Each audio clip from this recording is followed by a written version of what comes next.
Olá a todos, a todas e a todes.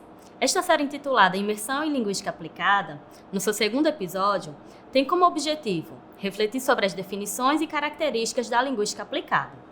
E para a discussão, convidamos o prof. Dr. Ismael Inácio dos Santos Filho para discutir mais sobre os pressupostos da linguística aplicada, doravante LA, tais como língua, linguagem, discurso, colaboradores, participantes na LA, contexto na LA e pesquisador na LA. O prof. Dr. Ismael é professor permanente no programa de pós-graduação em Linguística e Literatura da FALA, na linha de pesquisa Linguística Aplicada na Universidade Federal de Alagoas, campus AC Simões, com o projeto Recorte Regional Sertão Nordeste em Textos do Cotidiano, Territorialidade, Gênero, Sexo e Sexualidade. É professor adjunto no curso de Letras UFAL Campus do Sertão, onde ministra as disciplinas Morfologia do Português, Linguística Aplicada, Linguística Queer, Didática de Língua Portuguesa e Letramentos e Educação no Semiárido.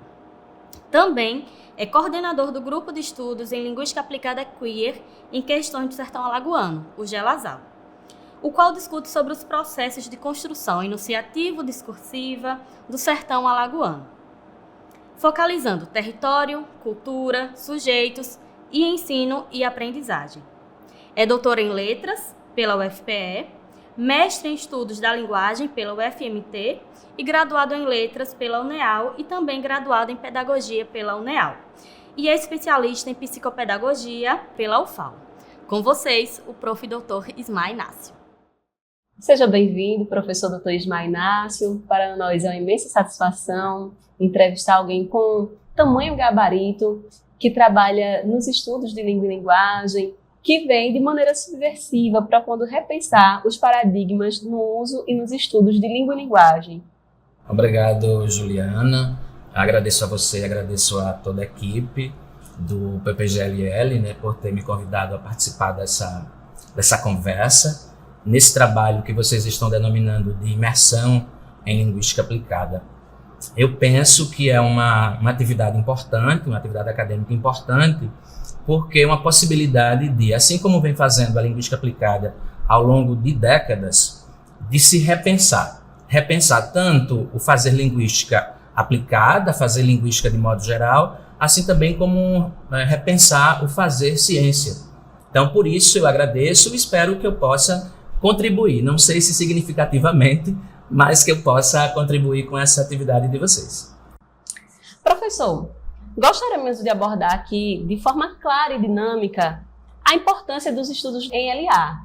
Nesse bloco, nos atentaremos às características da LA como um viés epistemológico, teórico de pesquisa, bem como sua importância na construção de uma sociedade mais consciente dos usos linguísticos, tendo em vista que essa é uma área que se preocupa com problemas da fala real, da linguagem nas práticas sociais e com os sentidos que as narrativas reproduzem no mundo e do mundo.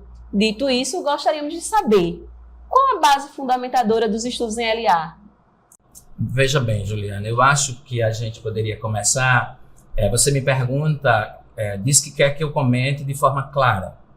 Aí a gente já poderia começar por aí, Eu acho que não dá para a gente dizer que será uma discussão em que eu vou clarear sobre os estudos de linguística aplicada ou sobre a sua base epistemológica. Por quê? A gente já parte desse princípio de que a gente na LA entende que a língua não é transparente, que a linguagem não é transparente. Então, o que a gente vai conversar aqui, para algumas pessoas pode ser uma conversa acessível, A gente pode produzir algumas pistas para que a pessoa possa se aproximar dos sentidos que a gente está discutindo, e para outras pessoas não. Então, essa coisa da clareza, ela não se processa. Mas vamos à sua pergunta. Você quer saber sobre essa base epistemológica da LA? No meu caso, eu vou falar particularmente, porque eu acho que quando a gente for falar, pensar sobre linguística aplicada ou qualquer outra área de conhecimento dentro dos estudos da linguagem, a gente se questionar qual é a minha filiação. Porque aí a gente vai ter diferentes sujeitos fazendo pesquisa em LA e seguindo orientações diferentes, ou não próximas. Então, no meu caso, eu tenho uma filiação muito forte com os estudos que vêm sendo desenvolvidos desde a década de 90 pelo professor Luiz Paulo da Moita Lopes, da UFRJ. Então, o que eu vou comentar aqui é dessa base epistemológica, né, a partir dos estudos do professor Luiz Paulo da Moita Lopes e de um grupo de pessoas com o qual ele vem dialogando ao longo desse tempo, e também, então, os estudos desse grupo com o qual o professor Luiz Paulo da Moita Lopes dialoga. Por exemplo, eu poderia citar aqui a professora Marilda Cavalcante, o professor Rodrigo Borba, a professora Branca Falabella Fabrício, a professora Inês Signorini e um professor de fora do Brasil, o professor Alistair Pennycook. Então, essa base epistemológica que eu venho seguindo e desenvolvendo no Jalazal, ela tem essa filiação. Então, aí a gente poderia pensar que fazer linguística aplicada, desde a década de 80 aqui no Brasil, vem assumindo uma orientação ou uma posição, como a gente possa pensar, que é de que a gente estuda práticas de linguagem para entender como essas práticas de linguagem se relacionam com as práticas sociais e como as práticas sociais se relacionam às práticas de linguagem. Então, aí a gente vem fazendo um empreendimento para se afastar um pouco, né, ou se afastar totalmente, ou quanto a gente puder, de uma perspectiva cartesiano-positivista. Essa perspectiva cartesiano-positivista acredita que fazer ciência, né, que esse fazer acadêmico, ele deveria ter um distanciamento crítico. Então, nessa abordagem, nessa linha, né, do fazer pesquisa em linguística aplicada, a gente vai tentando secundarizar essa abordagem, se afastar dessa abordagem.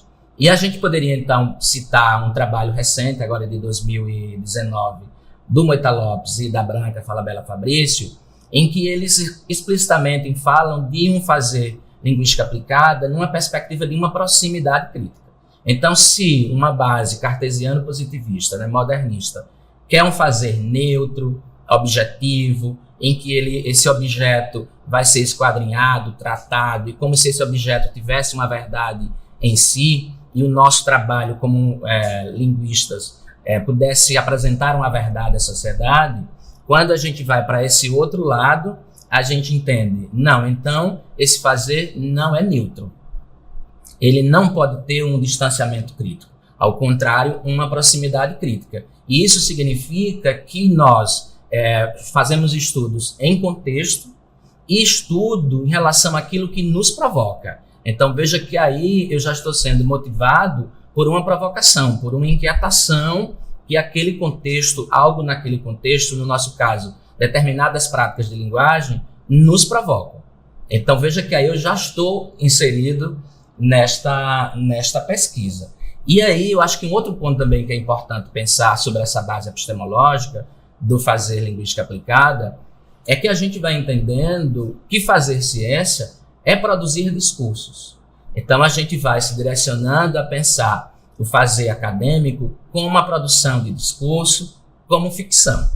Esse eu acho que são alguns pontos importantes. E nos dias atuais a gente vem buscando, como diz o próprio Moita Lopes, atuar por outras lógicas que não seja simplesmente uma lógica colonialista.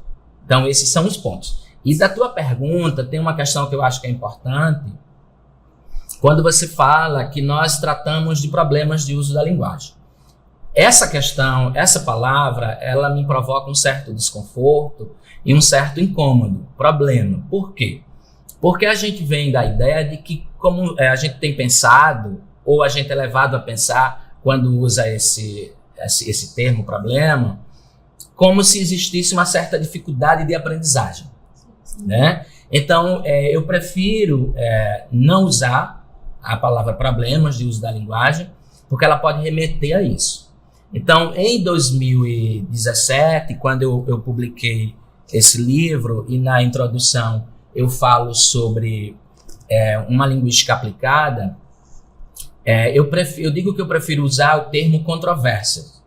Então, a gente lida, né, nós enquanto pesquisadores e pesquisadoras em linguística aplicada, a gente trata ou tenta problematizar controvérsias sociais que se realizam nas práticas discursivas ou que são frutos dessas práticas discursivas. Se a gente der um outro olhar, a gente pode pensar que a gente está tratando, como diz o Pennycook, de iniquidades sociais ou de desigualdades sociais que se efetivam nas práticas de linguagem. Mas, se a gente voltar a um texto da professora Roxane Rojo, ela diz que nós, no Fazer Linguística Aplicada, tratamos, lidamos, problematizamos privações sofridas, privações sociais sofridas. Acho interessante a metáfora, né? Não sei nem se é metáfora, mas eu acho que diz muito mais do que pensar em problemas, porque a gente é levado a pensar em dificuldades, e muito mais dificuldades de aprendizagem. E o professor Luiz Paulo da Moita Lopes, junto com a professora Branca Falabella Fabrício, disseram recentemente, nesse texto de 2019, em que falam sobre a questão da proximidade crítica, que a gente lida, ou trata, problematiza, se preocupa com perplexidades sociais. E essas perplexidades sociais se dão como perplexidades sociolinguísticas, ou eu diria perplexidades enunciativas e textuais. Para compreender melhor essas questões trazidas e abordadas, trouxe aqui uma reportagem que vai nos ajudar a pensar essa problematização, essa análise pelo viés epistemológico da linguística aplicada. Há uma reportagem do portal de notícias Metrópolis, em 2022, na Bahia, que diz que um adolescente invadiu uma escola e matou uma aluna. Nas investigações, há uma publicação do rapaz no Twitter, antes de cometer o crime, referindo-se à Bahia como Merdeste, afirmando que nunca pensou que deixaria Brasília, lugar onde vivia antes, para vir morar no Nordeste, na Bahia.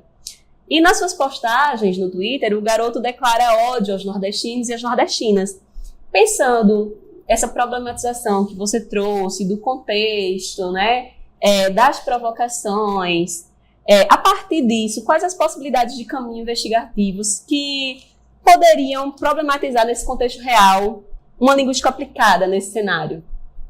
Então, veja, eu acho interessante você mobilizar esse fato, né, esse trágico fato.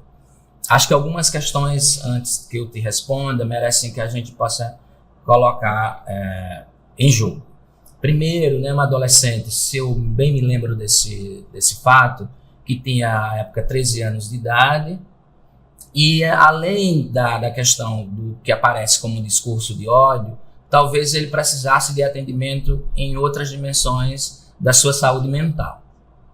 Esse é um ponto, né? Mas vamos ao que você coloca, que ele, antes de fazer a agressão na escola em que ele estava estudando, na Bahia, no interior da Bahia, ele faz algumas publicações no Twitter, e lá ele denomina o Nordeste, nomeia o Nordeste de Merdeste.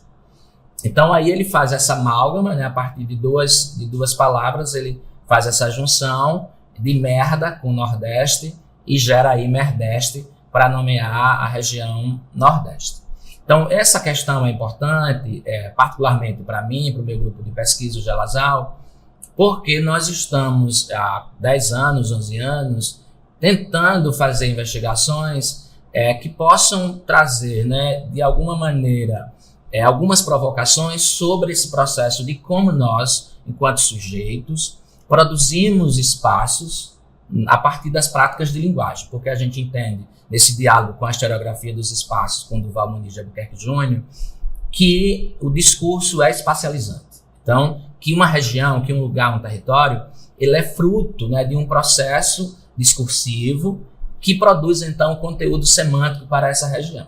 Então, quando você traz essa cena, o garoto está produzindo sentidos sobre o Nordeste. E aí você me pergunta, que caminhos investigativos? Eu acho que a primeira questão nós estamos interessados e interessadas em entender as práticas sociais e como essas práticas sociais vão reverberando, tendo consequências sobre a vida social, sobre as relações sociais. Então, nesse caso, o próprio Twitter, as postagens do garoto, poderiam ser objeto de estudo. Como a gente está se afastando dessa perspectiva modernista, nós não estamos interessados e interessadas em quantidade, num corpus grande, porque essa ideia de que eu teria que ter um corpus, né, com vários exemplares dessa prática discursiva, ela tem muito esse caráter modernista de quantificar e de generalizar, né? Tem uma expressão que o professor Luiz Paulo da Moita Lopes usou já em alguns dos seus textos, que ele diz que interessa para a gente, nessa investigação, a significação, né? E aí só um texto, só um enunciado já seria relevante para fazer pesquisa em LA, porque ele seria um texto espetacular. Nesse caso, me parece que o Twitter do garoto já seria esse texto espetacular, ou só simplesmente a nomeação que ele faz. Mas nós poderíamos pegar desde essa publicação dos tweets até toda uma rede discursiva em que esse enunciado nasce, um contexto em que ele nasce. Porque, por exemplo, nós temos que colocar que em 2022 e nos anos anteriores no Brasil, o Nordeste foi colocado na berlinda como uma região, né, sendo aí recuperado os sentidos que vêm sendo produzidos desde o final do século XIX e início do século XX, como uma região da pobreza, das pessoas que não têm capacidade, né, de uma terra inóspita. Então, ele recupera isso. E em 2022, no Brasil, os sentidos sobre o Nordeste, vindo dessa esfera política partidária, vão ser, de novo, retomados, né? Recuperados, mantidos. Então, quando o garoto fala, ele fala aí dentro desse contexto, numa rede enunciativa, na história e naquele momento. Então, aí a gente já tem um mundo de coisas que a gente poderia questionar. Mas eu penso que a gente deveria entender, pelo menos eu tenho entendido com o meu grupo de pesquisa, que nós estamos interessados e interessadas em pensar que sentidos e que efeitos de sentidos, né? Que consequências essa fala ela produz na produção do espaço e nas relações entre os sujeitos. Não sei se eu te ajudo a pensar um pouco sobre isso, né? Mas me parece que é nessa direção, entre enunciado, aquele contexto em que ele está, uma rede de enunciados, e a gente então interrogar, estranhar, no sentido mesmo de quirizar esse enunciado, tentando entender o que é que está acontecendo aqui, né? Que sentidos são esses sobre o Nordeste e que possíveis consequências. E entendendo também que esses sentidos estão lá produzidos no Twitter, eles são reverberados na reportagem, e aí esses sentidos podem ser outros. Por quê? Pela sociedade em que a gente vive, em que esses textos circulam, né, rapidamente, os sentidos podem ser sempre outros, a depender de quem lê, onde ele é republicado, como é que ele vai andando, como é que ele vai caminhando. Então a gente teria aí 1000 possibilidades, né, de, partindo desse enunciado, fazer uma investigação interessado em problematizar